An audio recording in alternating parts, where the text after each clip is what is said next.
Bleak House by Charles Dickens. Chapter 43. Esther's Narrative. It matters little now how much I thought of my living mother, who had told me evermore to consider her dead. I could not venture to approach her or to communicate with her in writing, for my sense of the peril in which her life was passed was only to be equalled by my fears of increasing it.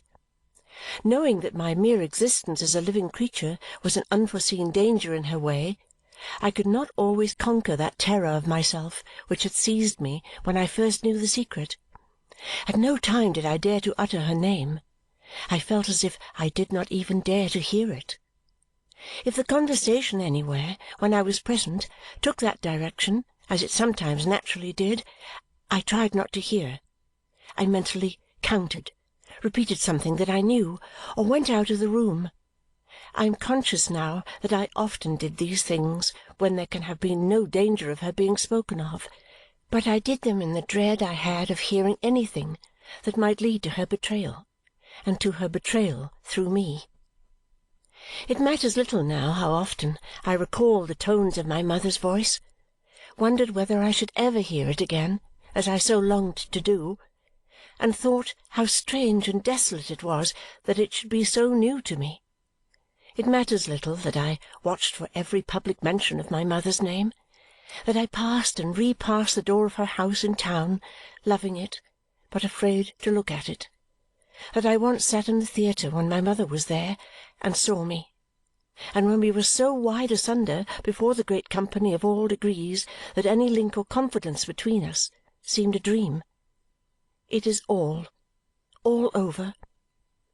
My lot has been so blessed that I can relate little of myself which is not a story of goodness and generosity in others. I may well pass that little and go on.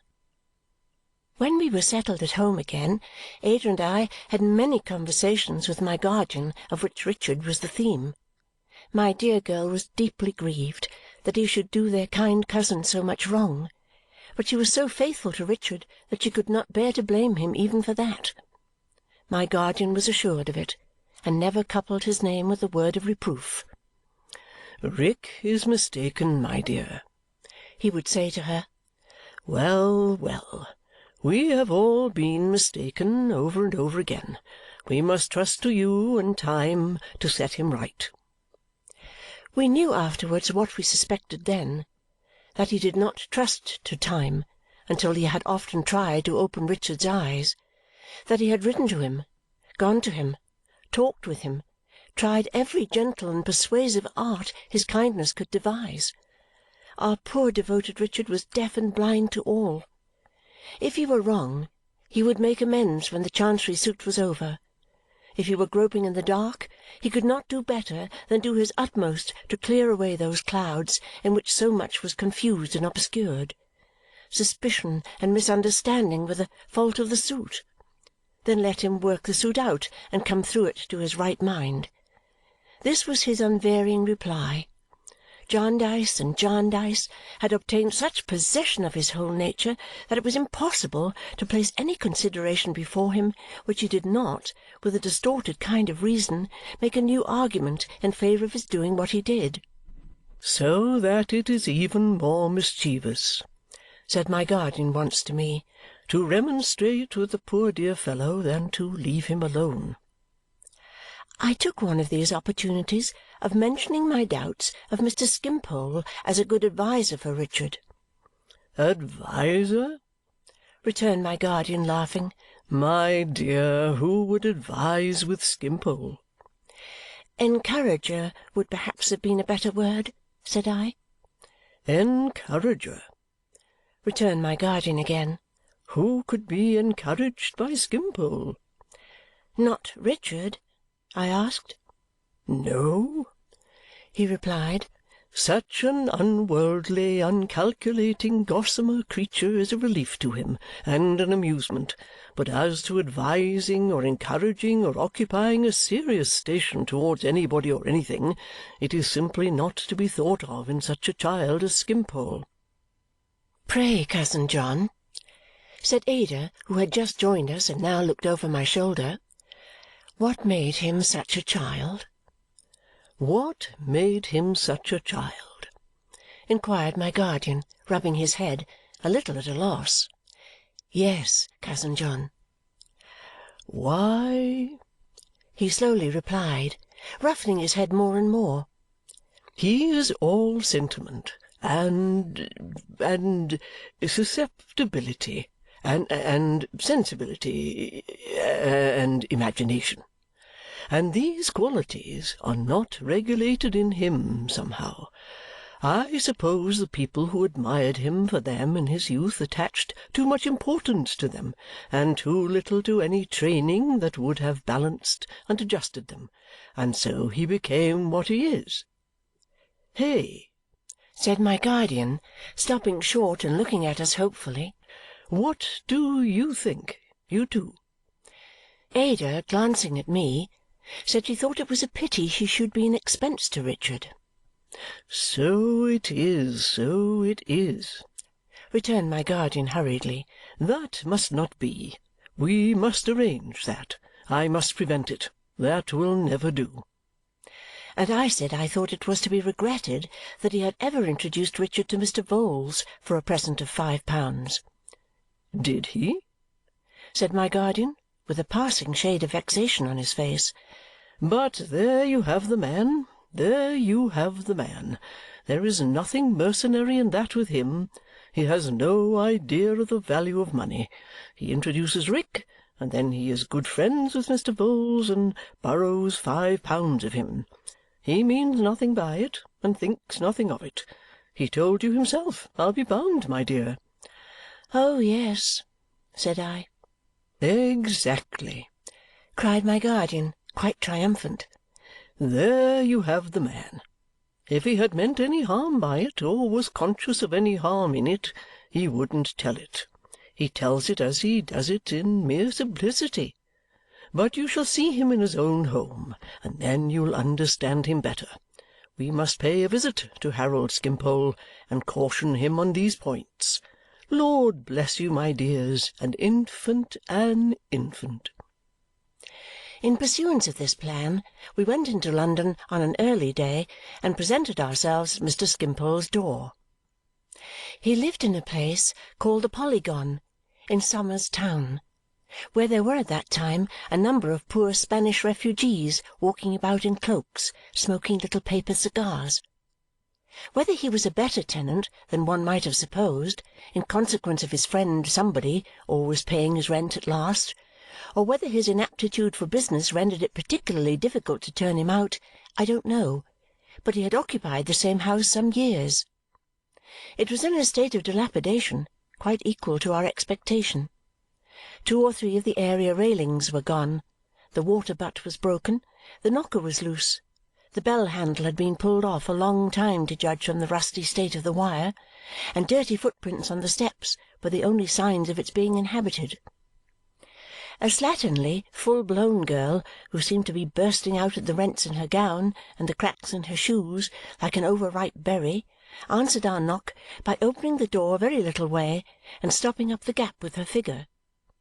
As she knew Mr. Jarndyce, indeed Ada and I both thought that she evidently associated him with the receipt of her wages, she immediately relented and allowed us to pass in. The lock of the door being in a disabled condition, she then applied herself to securing it with the chain, which was not in good action either, and said would we go upstairs.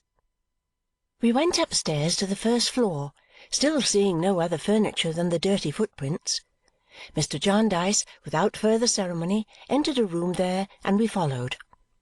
It was dingy enough, and not at all clean, but furnished with an odd kind of shabby luxury, with a large footstool, a sofa, and plenty of cushions, an easy-chair, and plenty of pillows, a piano, books, drawing materials, music, newspapers, and a few sketches and pictures. A broken pane of glass in one of the dirty windows was papered and wafered over, but there was a little plate of hothouse nectarines on the table, and there was another of grapes, and another of sponge cakes, and there was a bottle of light wine. Mr. Skimpole himself reclined upon the sofa in a dressing-gown, drinking some fragrant coffee from an old china cup. It was then about midday. and looking at a collection of wallflowers in the balcony. He was not in the least disconcerted by our appearance, but rose and received us in his usual airy manner. "Here I am, you see," he said when we were seated, not without some little difficulty, the greater part of the chairs being broken. "Here I am. This is my frugal breakfast. Some men want legs of beef and mutton for breakfast.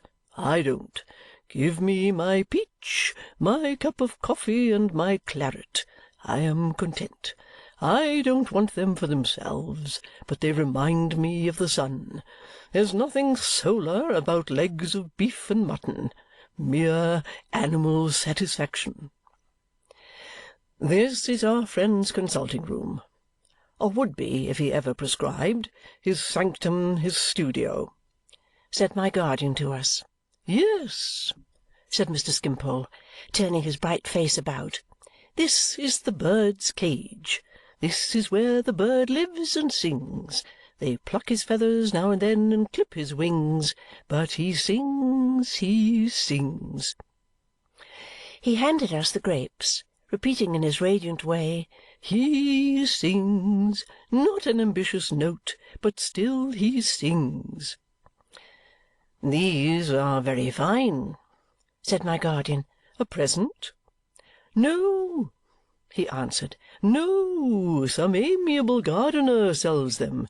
His man wanted to know when he brought them last evening whether he should wait for the money. 'Really, my friend,' I said, 'I think not, if your time is of any value to you.' I suppose it was, for he went away." My guardian looked at us with a smile, as though he asked us, is it possible to be worldly with this baby? "This is a day," said Mr. Skimpole, gaily taking a little claret in a tumbler, "that will ever be remembered here. We shall call it Saint Clare and Saint Summerson Day. You must see my daughters. I have a blue-eyed daughter, who is my beauty daughter. I have a sentiment daughter, and I have a comedy daughter. You must see them all. They'll be enchanted." He was going to summon them when my guardian interposed and asked him to pause a moment, as he wished to say a word to him first. "My dear Jarndyce," he cheerfully replied, going back to his sofa, "as many moments as you please. Time is no object here. We never know what o'clock it is, and we never care. Not the way to get on in life, you'll tell me. Certainly, but we don't get on in life. We don't pretend to do it." My guardian looked at us again, plainly saying, "You hear him?" "Now, Harold," he began, "the word I have to say relates to Rick." "Ah, the dearest friend I have!" returned Mr. Skimpole cordially. "I suppose he ought not to be my dearest friend, as he is not on terms with you. But he is. I can't help it. He is full of youthful poetry, and I love him. If you don't like it, I can't help it. I love him." The engaging frankness with which he made this declaration really had a disinterested appearance and captivated my guardian, if not for the moment, Ada too. "You are welcome to love him as much as you like," returned Mr. Jarndyce, "but we must save his pocket, Harold." "Oh!" said Mr. Skimpole. "His pocket! Now you are coming to what I don't understand." Taking a little more claret and dipping one of the cakes in it, he shook his head and smiled at Ada and me with an ingenuous foreboding that he never could be made to understand. "If you go with him here or there," said my guardian plainly, "you must not let him pay for both." "My dear Jarndyce," returned Mr. Skimpole, his genial face irradiated by the comicality of this idea, "what am I to do? If he takes me anywhere, I must go, and how can I pay? I never have any money. If I had any money, I don't know anything about it. Suppose I say to a man, 'How much?' Suppose the man says to me, 7 and sixpence. I know nothing about 7 and 6pence. It is impossible for me to pursue the subject with any consideration for the man. I don't go about asking busy people what 7 and 6pence is in Moorish, which I don't understand. Why should I go about asking them what 7 and 6pence is in money, which I don't understand?"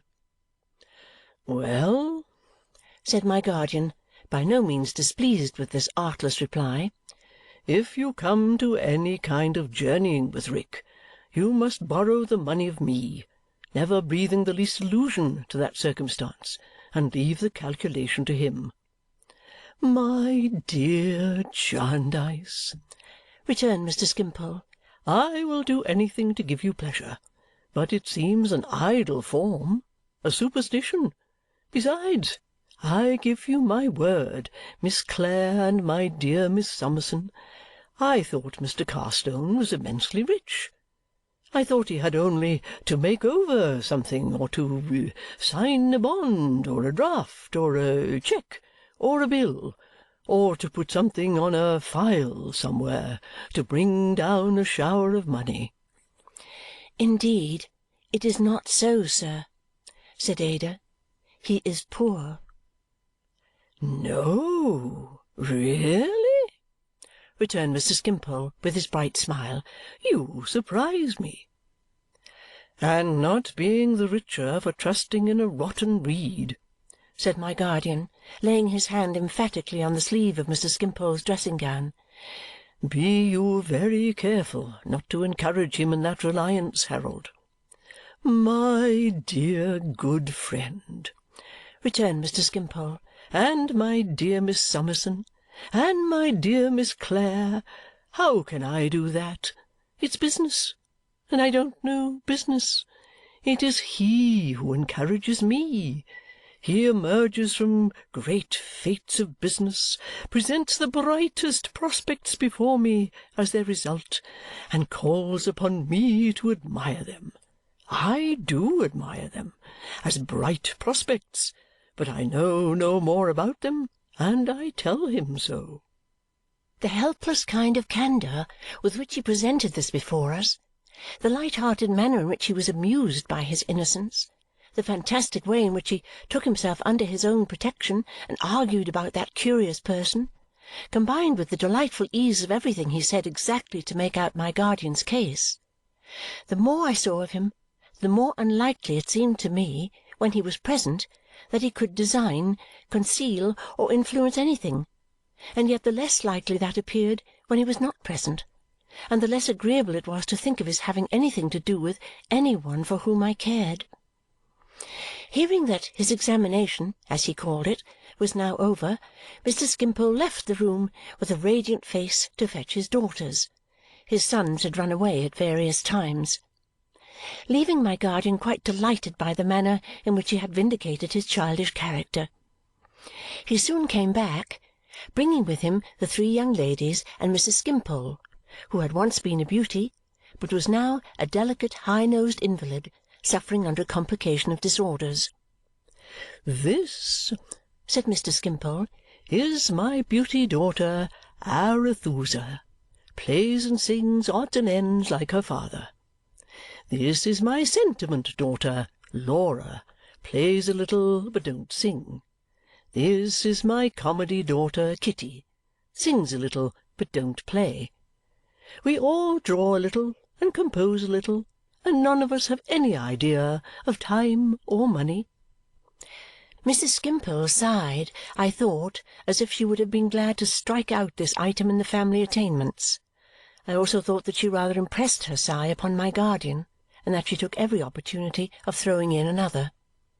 "It is pleasant," said Mr. Skimpole, turning his sprightly eyes from one to the other of us, "and it is whimsically interesting to trace peculiarities in families.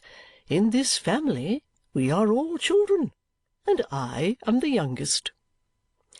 The daughters, who appeared to be very fond of him, were amused by this droll fact, particularly the comedy daughter. "My dears, it is true," said Mr. Skimpole. "Is it not? So it is, and so it must be, because, like the dogs in the hymn, it is our nature to. Now, Here is Miss Summerson, with a fine administrative capacity and a knowledge of details perfectly surprising. It will sound very strange in Miss Summerson's ears, I dare say, that we know nothing about chops in this house. But we don't. Not the least. We can't cook anything whatever. A needle and thread we don't know how to use. We admire the people who possess the practical wisdom we want, but we don't quarrel with them. Then why should they quarrel with us? Live and let live, we say to them. Live upon your practical wisdom, and let us live upon you. He laughed, but as usual seemed quite candid, and really to mean what he said. We have sympathy, my roses, said Mr. Skimpole. Sympathy for everything, have we not? Oh, yes, papa, cried the three daughters. In fact, that is our family department, said Mr. Skimpole. In this hurly-burly of life, we are capable of looking on and of being interested, and we do look on, and we are interested. What more can we do? Here is my beauty daughter, married these 3 years. Now I dare say her marrying another child and having 2 more was all wrong in point of political economy, but it was very agreeable. We had our little festivities on those occasions and exchanged social ideas. She brought her young husband home one day, and they and their young fledglings have their nest upstairs. I dare say at some time or other sentiment and comedy will bring their husbands home and have their nests upstairs too. So we get on. We don't know how, but somehow. She looked very young indeed to be the mother of 2 children, and I could not help pitying both her and them. It was evident that the 3 daughters had grown up as they could, and had had just as little haphazard instruction as qualified them to be their father's playthings in his idlest hours. His pictorial tastes were consulted, I observed, in their respective styles of wearing their hair, the beauty daughter being in the classic manner, the sentiment daughter luxuriant and flowing, and the comedy daughter in the arch style, with a good deal of sprightly forehead and vivacious little curls dotted about the corners of her eyes. They were dressed to correspond, though in a most untidy and negligent way. Ada and I conversed with these young ladies and found them wonderfully like their father. In the meanwhile, Mr. Jarndyce, who had been rubbing his head to a great extent and hinted at a change in the wind, talked with Mrs. Skimpole in a corner, where we could not help hearing the chink of money. Mr. Skimpole had previously volunteered to go home with us and had withdrawn to dress himself for the purpose. "My roses," he said when he came back, "take care of mamma. She is poorly to-day. By going home with Mr. Jarndyce for a day or 2, I shall hear the larks sing and preserve my amiability. It has been tried, you know, and would be tried again if I remained at home." "That bad man!" said the comedy daughter. "At the very time when he knew papa was lying ill by his wallflowers, looking at the blue sky," Laura complained. "And when the smell of hay was in the air," said Arethusa. "It showed a want of poetry in the man," Mr. Skimpole assented, but with perfect good humour. "It was coarse. There was an absence of the finer touches of humanity in it. My daughters have taken great offence," he explained to us, "at an honest man." "Not honest, papa, impossible!" they all 3 protested. "At a rough kind of fellow, a sort of human hedgehog rolled up," said Mr. Skimpole, "who is a baker in this neighbourhood and from whom we borrowed a couple of arm-chairs. We wanted a couple of arm-chairs, and we hadn't got them, and therefore, of course, we looked to a man who had got them to lend them. Well, this morose person lent them, and we wore them out. When they were worn out, he wanted them back. He had them back. He was contented, you will say. Not at all. He objected to their being worn. I reasoned with him and pointed out his mistake. I said, 'Can you, at your time of life, be so headstrong, my friend, as to persist that an arm-chair is a thing to put upon a shelf and look at? That it is an object to contemplate, to survey from a distance, to consider from a point of sight? Don't you know that these arm-chairs were borrowed to be sat upon?' He was unreasonable and unpersuadable, and used intemperate language. Being as patient as I am at this minute, I addressed another appeal to him. I said, 'Now, my good man, however our business capacities may vary, we are all children of one great mother, Nature. On this blooming summer morning, here you see me,' I was on the sofa, 'with flowers before me, fruit upon the table, the cloudless sky above me, the air full of fragrance, contemplating Nature. I entreat you, by our common brotherhood, not to interpose between me and a subject so sublime, the absurd figure of an angry baker.' But he did," said Mr. Skimpole, raising his laughing eyes in playful astonishment. "He did interpose that ridiculous figure, and he does, and he will again. And therefore I am very glad to get out of his way and to go home with my friend Jarndyce." It seemed to escape his consideration that Mrs. Skimpole and the daughters remained behind to encounter the baker, but this was so old a story to all of them that it had become a matter of course. He took leave of his family with a tenderness as airy and graceful as any other aspect in which he showed himself, and rode away with us in perfect harmony of mind. We had an opportunity of seeing through some open doors as we went downstairs that his own apartment was a palace to the rest of the house. I could have no anticipation, and I had none, at something very startling to me at the moment, and ever memorable to me in what ensued from it, was to happen before this day was out. Our guest was in such spirits on the way home that I could do nothing but listen to him and wonder at him, nor was I alone in this, for Ada yielded to the same fascination. As to my guardian, the wind, which had threatened to become fixed in the east when we left Somers Town, veered completely round before we were a couple of miles from it. Whether of questionable childishness or not in any other matters, Mr. Skimpole had a child's enjoyment of change and bright weather. In no way wearied by his sallies on the road, he was in the drawing-room before any of us, and I heard him at the piano while I was yet looking after my housekeeping, singing refrains of barcarolles and drinking songs, Italian and German, by the score. We were all assembled shortly before dinner, and he was still at the piano, idly picking out in his luxurious way little strains of music, and talking between whiles of finishing some sketches of the ruined old Verulam wall to-morrow, which he had begun a year or two ago and had got tired of, when a card was brought in, and my guardian read aloud in a surprised voice, "Sir Leicester Dedlock." The visitor was in the room while it was yet turning round with me, and before I had the power to stir. If I had had it, I should have hurried away.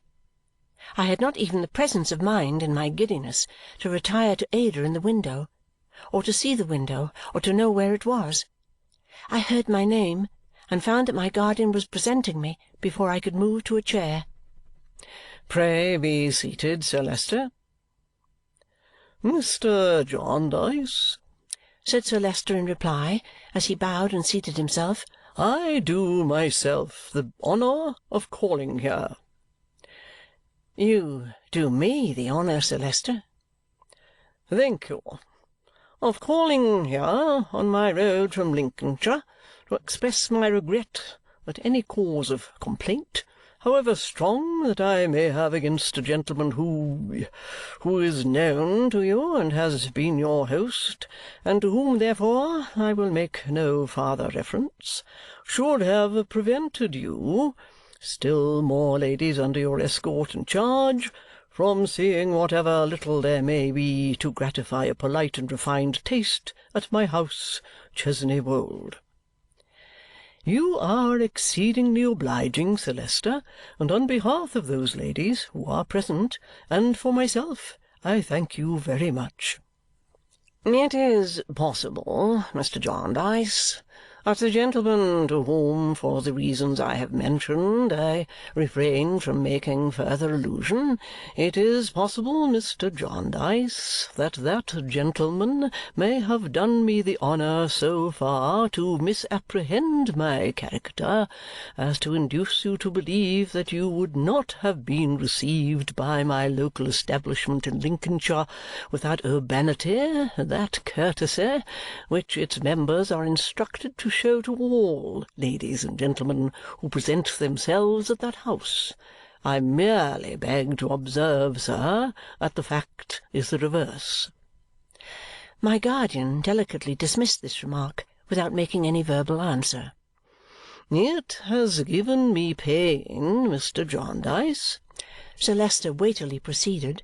"I assure you, sir, it has given me pain to learn from the housekeeper at Chesney Wold that a gentleman who was in your company at that part of the county and who would appear to possess a cultivated taste for the fine arts was likewise deterred by some such cause from examining the family pictures with that leisure, that attention, that care which he might have desired to bestow upon them, and which some of them might possibly have repaid."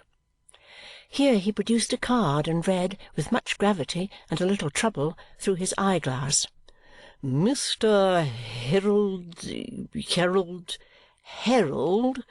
Scampling. I beg your pardon. Skimpole." "This is Mr. Harold Skimpole," said my guardian, evidently surprised. "Oh!" exclaimed Sir Leicester. "I am happy to meet Mr. Skimpole and to have the opportunity of tendering my personal regrets. I hope, sir, that when you again find yourself in my part of the county, you will be under no similar sense of restraint." "You are very obliging, Sir Leicester Dedlock. So encouraged, I shall certainly give myself the pleasure and advantage of another visit to your beautiful house. The owners of such a place as Chesney Wold," said Mr. Skimpole with his usual happy and easy air, "are public benefactors. They are good enough to maintain a number of delightful objects for the admiration and pleasure of us poor men, and not to reap all the admiration and pleasure that they yield is to be ungrateful to our benefactors." Sir Leicester seemed to approve of this sentiment highly. "An artist, sir?" "No," returned Mr. Skimpole. "A perfectly idle man, a mere amateur." Sir Leicester seemed to approve of this even more. He hoped he might have the good fortune to be at Chesney Wold when Mr. Skimpole next came down into Lincolnshire. Mr. Skimpole professed himself much flattered and honoured. "Mr. Skimpole mentioned," pursued Sir Leicester, addressing himself again to my guardian, "mentioned to the housekeeper, who, as he may have observed, is an old and attached retainer of the family. That is, when I walked through the house the other day on the occasion of my going down to visit Miss Summerson and Miss Clare," Mr. Skimpole airily explained to us, "that the friend with whom he had formerly been staying there was Mr. Jarndyce." Sir Leicester bowed to the bearer of that name. "And hence I became aware of the circumstances for which I have professed my regret. That this should have occurred to any gentleman, Mr. Jarndyce, but especially a gentleman formerly known to Lady Dedlock, and indeed claiming some distant connexion with her, and for whom, as I learn from my Lady herself, she entertains a high respect, does, I assure you, give me pain." "Pray say no more about it, Sir Leicester," returned my guardian. "I am very sensible, as I am sure we all are, of your consideration. Indeed, the mistake was mine, and I ought to apologize for it." I had not once looked up. I had not seen the visitor, and had not even appeared to myself to hear the conversation. It surprises me to find that I can recall it, for it seemed to make no impression on me as it passed. I heard them speaking, but my mind was so confused, and my instinctive avoidance of this gentleman made his presence so distressing to me that I thought I understood nothing, through the rushing in my head and the beating of my heart. "I mentioned the subject to Lady Dedlock," said Sir Leicester, rising, "and my lady informed me that she had had the pleasure of exchanging a few words with Mr. Jarndyce and his wards on the occasion of an accidental meeting during their sojourn in the vicinity. Permit me, Mr. Jarndyce, to repeat to yourself and to these ladies the assurance I have already tendered to Mr. Skimpole. Circumstances undoubtedly prevent my saying that it would afford me any gratification to hear that Mr. Boythorn had favoured my house with his presence, but those circumstances are confined to that gentleman himself and do not extend beyond him. You know my old opinion of him," said Mr. Skimpole, lightly appealing to us, "an amiable bull who is determined to make every colour scarlet." Sir Leicester Dedlock coughed as if he could not possibly hear another word in reference to such an individual, and took his leave with great ceremony and politeness. I got to my own room with all possible speed and remained there until I had recovered my self-command. It had been very much disturbed, but I was thankful to find when I went downstairs again that they only rallied me for having been shy and mute before the great Lincolnshire baronet. By that time I had made up my mind that the period was come when I must tell my guardian what I knew. The possibility of my being brought into contact with my mother, of my being taken to her house, even of Mr. Skimpole's, however distantly associated with me, receiving kindnesses and obligations from her husband, was so painful that I felt I could no longer guide myself without his assistance. When we had retired for the night, and Ada and I had had our usual talk in our pretty room, I went out at my door again and sought my guardian among his books. I knew he always read at that hour, and as I drew near, I saw the light shining out into the passage from his reading-lamp. "May I come in, guardian?" "Surely, little woman. What's the matter?" "Nothing is the matter. I thought I would like to take this quiet time of saying a word to you about myself."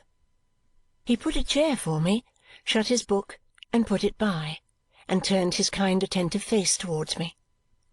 I could not help observing that it wore that curious expression I had observed in it once before, on that night when he had said that he was in no trouble which I could readily understand. "What concerns you, my dear Esther," said he, "concerns us all. You cannot be more ready to speak than I am to hear." "I know that, guardian, but I have such need of your advice and support. Oh, you don't know how much need I have to-night." He looked unprepared for my being so earnest, and even a little alarmed. "Or how anxious I have been to speak to you," said I, "ever since the visitor was here to-day." "The visitor, my dear? Sir Leicester Dedlock?" "Yes." He folded his arms and sat looking at me with an air of the profoundest astonishment, awaiting what I should say next. I did not know how to prepare him. "Why, Esther," said he, breaking into a smile, "our visitor and you are the two last persons on earth I should have thought of connecting together." "Oh, yes, guardian, I know it, and I too, but a little while ago." The smile passed from his face, and he became graver than before. He crossed to the door to see that it was shut, but I had seen to that, and resumed his seat before me. "Guardian," said I, "do you remember, when we were overtaken by the thunderstorm, Lady Dedlock's speaking to you of her sister?" Of course I do." "And reminding you that she and her sister had differed, had gone their several ways?" "Of course." "Why did they separate, guardian?" His face quite altered as he looked at me. "My child, what questions are these? I never knew. No one but themselves ever did know, I believe. Who could tell what the secrets of those two handsome and proud women were? You have seen Lady Dedlock. If you had ever seen her sister, you would know her to have been as resolute and haughty as she." "Oh, guardian, I have seen her many and many a time." "Seen her?" He paused a little, biting his lip. "Then, Esther, when you spoke to me long ago of Boythorn, and when I told you that he was all but married once, and that the lady did not die, but died to him, and that that time had had its influence on his later life, did you know it all, and know who the lady was?" "No, guardian," I returned, fearful of the light that dimly broke upon me. "Nor do I know yet." "Lady Dedlock's sister." "And why?" I could scarcely ask him. "Why, guardian? Pray tell me, why were they parted?" "It was her act, and she kept its motives in her inflexible heart. He afterwards did conjecture, but it was mere conjecture, that some injury which her haughty spirit had received in her cause of quarrel with her sister had wounded her beyond all reason. But she wrote him that from the date of that letter she died to him, as in literal truth she did, and that the resolution was exacted from her by her knowledge of his proud temper and his strained sense of honour, which were both her nature too. In consideration for those master points in him, and even in consideration for them in herself, she made the sacrifice, she said, and would live in it and die in it. She did both, I fear. Certainly he never saw her, never heard of her from that hour, nor did any one." "Oh, guardian, what have I done?" I cried, giving way to my grief. "What sorrow have I innocently caused?" "You caused, Esther?" "Yes, guardian, innocently, but most surely. That secluded sister is my first remembrance." "No, no!" he cried, starting. "Yes, guardian, yes, and her sister is my mother." I would have told him all my mother's letter, but he would not hear it then. He spoke so tenderly and wisely to me, and he put so plainly before me all I had myself imperfectly thought, and hoped in my better state of mind, that, penetrated as I had been with fervent gratitude towards him through so many years, I believed I had never loved him so dearly, never thanked him in my heart so fully as I did that night. And when he had taken me to my room and kissed me at the door, and when at last I lay down to sleep, my thought was, how could I ever be busy enough, how could I ever be good enough, how in my little way could I ever hope to be forgetful enough of myself, devoted enough to him, and useful enough to others to show him how I blessed and honoured him. End of chapter 43.